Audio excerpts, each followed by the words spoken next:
Holidays-nale, அது நம்ம GT Holidays தான். GT Holidays, South India's #1 travel brand.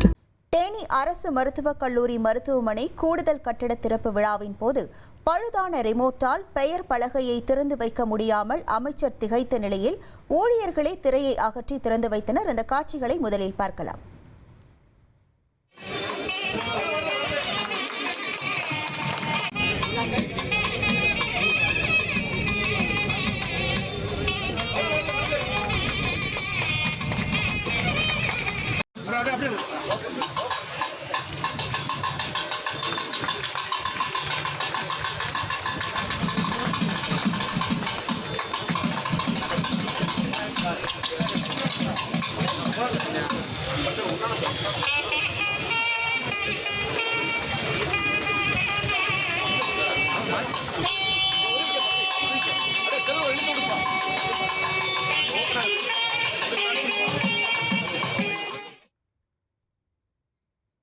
கூடுதல் விவரங்களோடு இணைகிறார் நமது செய்தியாளர் பாண்டியன். வணக்கம் பாண்டியன், இந்த சம்பவம் தொடர்பான முழு விவரங்கள்.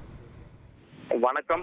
தேனி அரசு மருத்துவக் கல்லூரி மருத்துவமனையில் 13,38,00,000 மதிப்பிலான மருத்துவம் சார்ந்த புதிய கட்டிடங்களுக்கான திறப்பு விழா மற்றும் புதிய கட்டிடங்களுக்கான அடிக்கல் நாட்டு விழா நடைபெற்றது.